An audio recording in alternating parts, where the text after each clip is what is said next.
Como a Igreja Presbiteriana Lírio dos Vales pode tornar esse agente transformador na história? A Igreja e o mundo são essencialmente diferentes. A Igreja é chamada do mundo, está no mundo, mas não é do mundo. Antes chamam do mundo aqueles que devem pertencer à família de Deus. Mas a Igreja só é relevante quando ela é totalmente diferente do mundo. A amizade da Igreja com o mundo tem se revelado um desastre ao longo da história.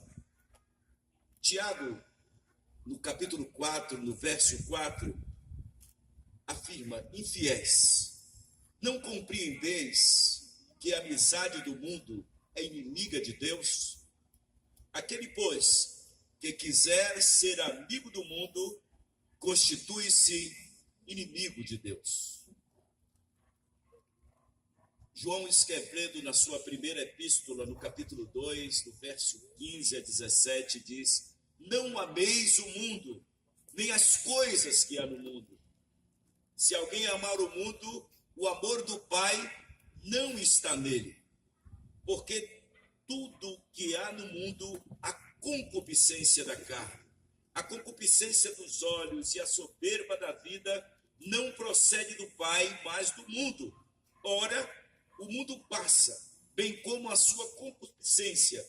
Aquele, porém, que faz a vontade de Deus, permanece eternamente. Quem quiser ser amigo do mundo, constitui-se inimigo de Deus. O apóstolo Paulo, escrevendo lá na sua epístola aos Romanos, no capítulo 12, verso 2, diz assim: e não vos conformeis com esse século, mas transformai-vos pela renovação da vossa mente, para que experimenteis qual seja a boa, agradável e perfeita vontade de Deus em Cristo Jesus. Quando a igreja tenta imitar o mundo para atrair o mundo, ela perde a sua capacidade transformadora. Daí, a igreja precisa exercer o seu papel restringidor na corrupção do mundo. Vivemos num país onde a corrupção glaça por todas as partes, por todos os poderes. Daí a necessidade da igreja exercer esse papel restringidor na corrupção do mundo. No texto que lemos, diz assim, que a igreja é o sal da terra. Por que a igreja é o sal da terra? Porque o sal coíbe a decomposição.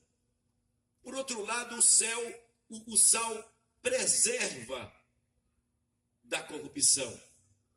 O sal também dá sabor. O sal provoca sede. Sem a presença da igreja no mundo, torna-se um ambiente insuportável para se viver. Porque a igreja é esse grande freio moral na sociedade e no mundo em que vivemos. Mas a igreja precisa exercer um papel positivo de transformação no mundo. Daí, ela ser a luz do mundo. A igreja é a luz do mundo como um símbolo da verdade. E conhecereis a verdade, e a verdade vos libertará. A igreja é essa luz que simboliza a verdade em todas as épocas do mundo em que vivemos. Mas a igreja também simboliza a pureza. A igreja simboliza a vida.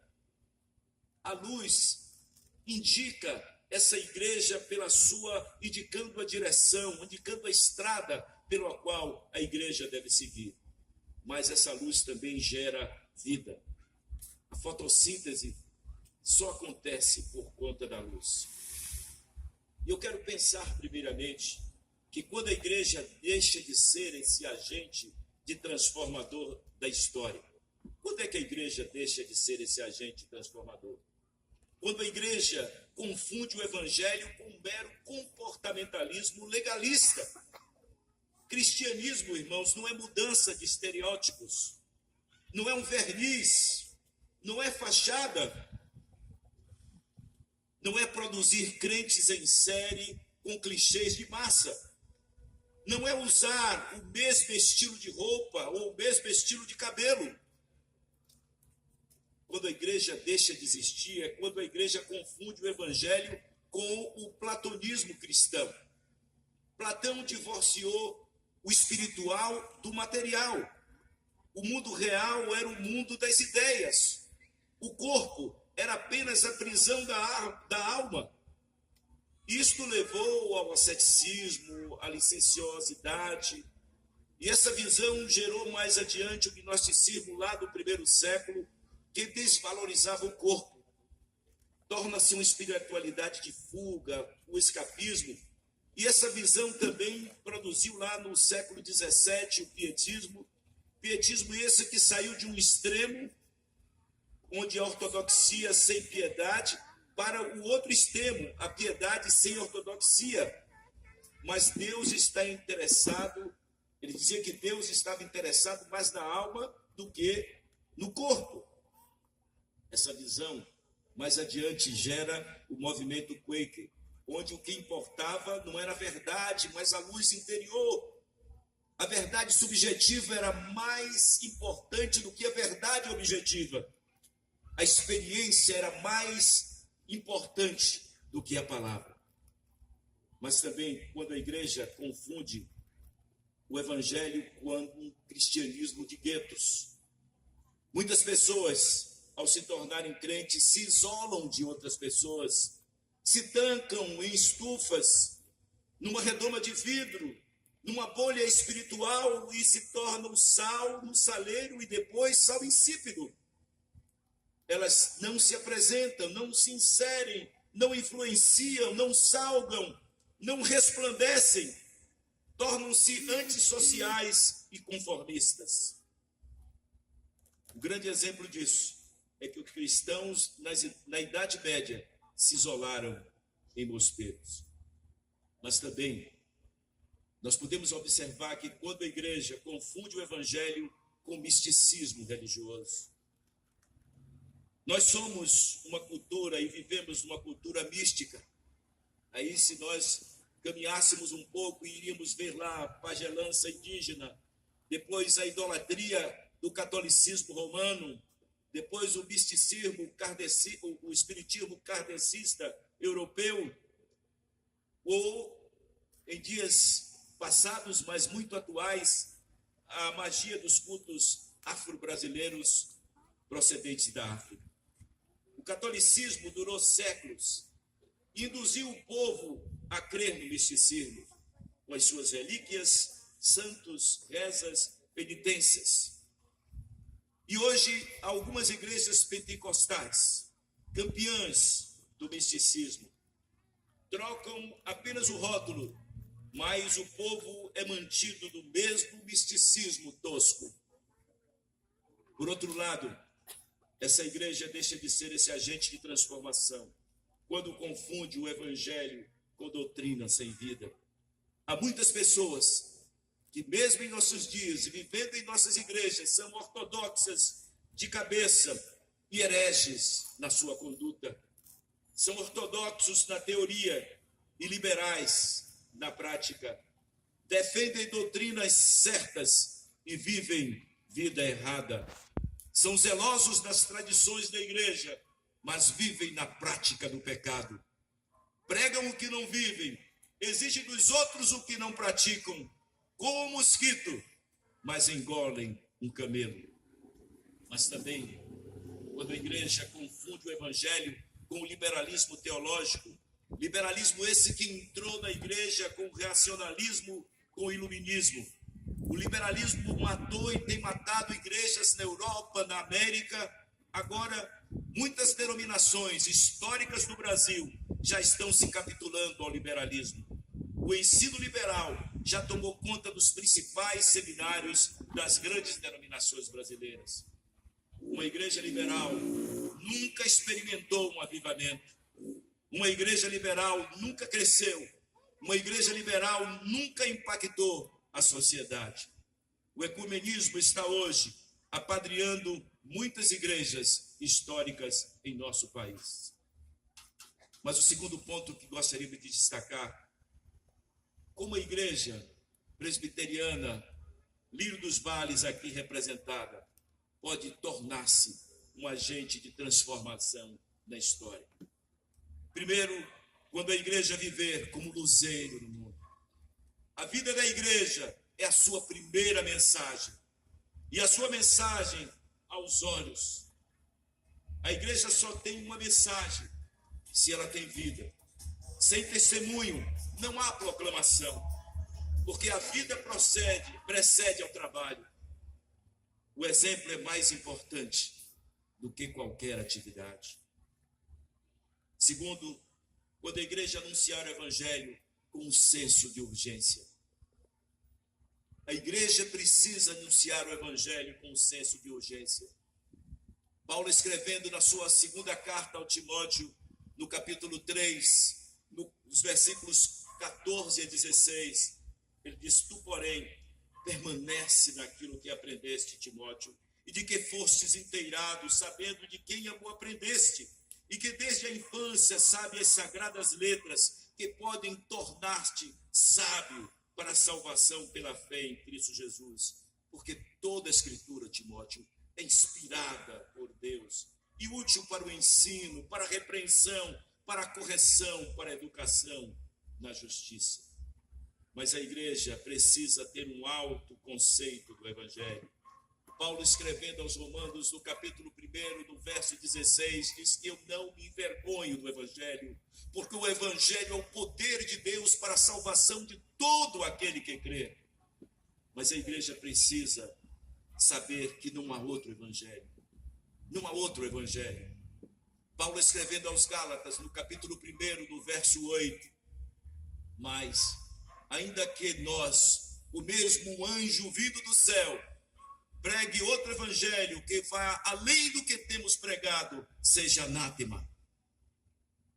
A igreja precisa pregar também esse evangelho no poder do Espírito Santo.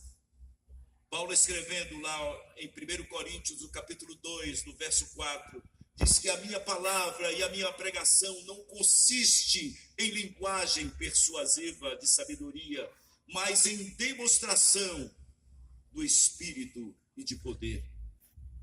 O mesmo Paulo, escrevendo lá em 1 Tessalonicenses, capítulo 1, verso 5, disse: porque o nosso evangelho não chegou até vós tão somente em palavra, mas sobretudo em poder do Espírito Santo e em plena convicção, assim como sabeis ter sido o nosso procedimento entre vós e por amor de vós. Mas a igreja também precisa aprender a pregar com lágrimas. Essa foi uma das marcas da igreja primitiva. A igreja precisa aprender a pregar com lágrimas.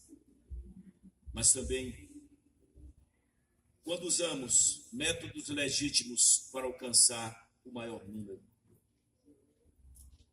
Paulo, escrevendo lá aos Coríntios, capítulo 9, verso 23, Paulo não está ensinando duplicidade, mas está ensinando flexibilidade. Quando ele diz: tudo faça por causa do evangelho, a fim de tornar-se cooperador com ele. Nós, quando caminhamos pela palavra de Deus, observamos que o Senhor Jesus abordou muitas pessoas de muitas maneiras, de formas diferentes. Foi assim com Nicodemos, doutor da lei. Foi assim com aquele paralítico em Betesda. Foi assim com Zaqueu. Foi assim com o leproso. Jesus veio e quebrou muitos tabus para evangelizar. E se pensarmos na perspectiva da mulher samaritana, Jesus, diante dela, quebra o primeiro tabu, que é o tabu do preconceito. Quando o samaritano não se dava com o judeu, e Jesus quebra o preconceito racial, porque aquela mulher era samaritana. Mas Jesus quebrou também um outro preconceito, o preconceito cultural. Aquela era uma mulher. Jesus também quebrou o preconceito religioso para a pregação do evangelho, porque aquela mulher adorava no Monte Gerizim. Mas Jesus quebrou também o preconceito moral. Aquela mulher já tinha passado por 5 divórcios e agora vivia com um amante. Jesus usou vários métodos para alcançar o maior número possível de pessoas. Jesus usou a evangelização pessoal. Há cerca de 35 entrevistas de Jesus nos evangelhos.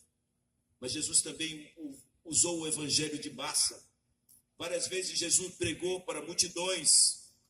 E ainda hoje, multidões são alcançadas na pregação do evangelho. Mas Jesus também ensinou acerca do evangelho pelo ensino, evangelização pelo ensino, quando ele estava ali no Sermão do Monte, no texto que lemos. Mas Jesus também mostrou que é possível a evangelização através do serviço. Jesus curou, Jesus alimentou, Jesus consolou, Jesus serviu. Mas para não ficarmos apenas no exemplo de Jesus, podemos perceber também o exemplo do apóstolo Paulo, que também usou vários métodos para alcançar o maior número de pessoas. Paulo também fez evangelização pessoal, quando ele estava ali preso em a guarda pretoriana. E ele disse lá no capítulo 1, verso 13 de Filipenses, que de maneira que as muitas cadeias em Cristo se tornaram conhecidas de toda a guarda pretoriana e de todos os demais. Mas Paulo também evangelizou nos ares. Em Atos, no capítulo 20, no próprio versículo 20, disse: jamais deixando de vos anunciar coisa alguma proveitosa e de vos anunciar publicamente e também de casa em casa. E poderíamos, para não ficar num exemplo não muito longe da história, mas usarmos um exemplo muito próximo de nós e de nossos dias, a igreja presbiteriana de Manaus, ali do reverendo Zé João, hoje é a maior igreja presbiteriana. E eles estão ali evangelizando de casa em casa, ao longo daqueles rios amazônicos. Eles têm hoje 6 barcos. Cada barco desse custa o quê? 50 mil reais de combustíveis, de médicos, de enfermeiros, de assistentes sociais, fazem atendimento médico odontológico. Hoje eles têm 27 pastores na igreja, 164 obreiros trabalhando em tempo integral. Mas também podemos destacar que a igreja também pode fazer a evangelização pela apologética. No livro de Atos, no capítulo 17, versos de 1 a 4, diz que, tendo passado por Anfílope e Apolônia, chegaram a Tessalônica, onde havia uma sinagoga de judeus. Paulo, segundo o seu costume, foi procurá-los e por 3 sábados arrazoou entre eles acerca das Escrituras, expondo e demonstrando ter sido necessário que o Cristo padecesse e ressurgisse dentre os mortos. E este, dizia ele, é o Cristo Jesus que eu vos anuncio. Alguns deles foram persuadidos e unidos a Paulo e Silas, bem como numerosa multidão de gregos piedosos e muitas distintas mulheres. Paulo também evangelizou através de cartas, das suas cartas. Mas a igreja presbiteriana Lírio dos Vales pode tornar esse agente de transformação nos seus dias, quando ela se conscientizar que ela é o braço estendido de Deus na prática do bem. A igreja sempre foi pioneira nas grandes transformações da sociedade. Foi assim na libertação das mulheres dos preconceitos. Foi assim na restauração da dignidade das crianças e da mulher. Foi assim por ocasião da libertação dos escravos, na quebra do preconceito racial, na criação de hospitais, de escolas, de academias, de creches, de instituições de socorros a aflitos e excluídos. Podíamos dizer também a igreja nos progressos científicos que a ciência tem desenvolvido, e os grandes cientistas têm a palavra de Deus como as suas únicas regras, a sua única regra de fé e prática. Mas também a igreja tem demonstrado na prática do bem a promoção de trabalhos como a liturgia de Deus em serviço ao próximo. Mas a igreja também pode se tornar voz profética no mundo. A igreja não pode ser nem assumir posição conformista. A igreja não pode ser omissa. A igreja não pode ser covarde. Infelizmente, a igreja não tem feito a diferença que precisa ser feita em nossos dias. Vivemos dias em que a corrupção tem glaçado e infelicitado a vida dos brasileiros de norte a sul, leste a oeste. E eu creio, irmãos, que falta a igreja do Senhor Jesus fazer diferença em nossos dias. A palavra de Deus diz: se o meu povo, o povo de Deus, escolhido, lavado no sangue de Jesus, se humilhar, orar, se converter dos seus maus caminhos, então eu o virei dos céus, perdoarei os seus pecados e sararei a sua terra chamada Brasil. A transformação e a mudança do Brasil passa pela igreja do Senhor Jesus. A igreja sempre foi pioneira nessas transformações. E a igreja não pode ser conformista. A igreja não pode tomar a forma do mundo. A igreja não pode ficar calado ante ideologias de gênero. A igreja não pode ficar omissa diante do que querem colocar nas escolas a questão de gênero. E a igreja precisa tomar posição em nossos dias. A igreja não pode se omitir. Porque no passado a igreja não foi covarde. João Batista denunciou o adultério do rei Herodes. Jesus chamou o rei Herodes de raposa. Os apóstolos ensinaram que a obediência ao poder civil tem limites. O meu limite é a palavra de Deus. O meu limite em obediência ao meu país e às leis é a palavra de Deus. Tiago denunciou a ganância dos ricos, fraudando o salário dos trabalhadores. Essa é uma posição que a igreja precisa fazer em nossos dias. Amós denunciou juízes que vendiam sentença.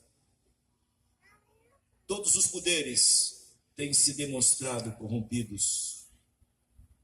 Isaías denunciou o pecado da ganância insaciável, que leva a riqueza a se ajuntar na mão de poucos. Os profetas denunciaram o pecado no palácio, no templo, nas ruas.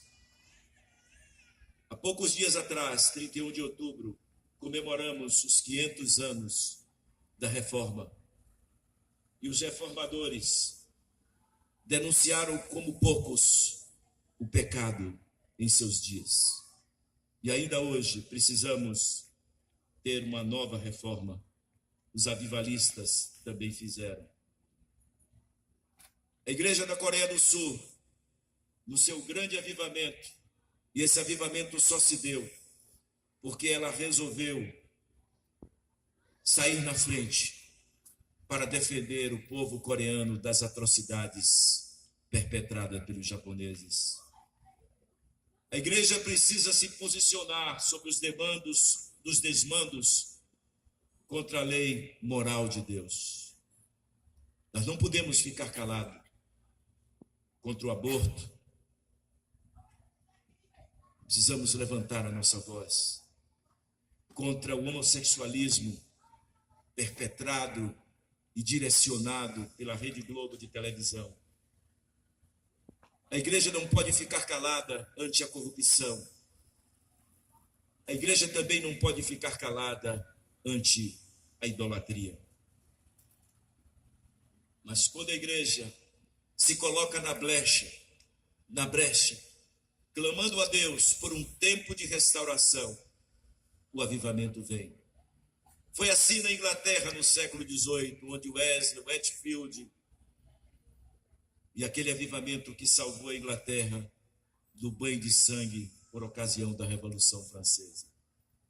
Mas também podemos ver o avivamento americano do século XIX. E essa igreja é fruto também do avivamento que aconteceu nos Estados Unidos.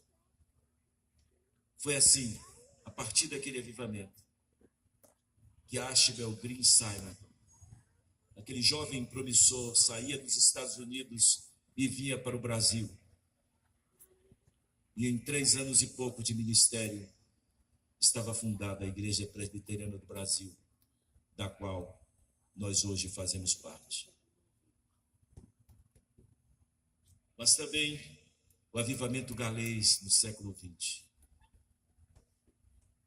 O que a Igreja Presbiteriana Lírio dos Vales, ao completar o seu centenário, 100 anos, pode fazer para transformar suas famílias, seu bairro, esta cidade, influenciar esse estado tão idólatra e este país?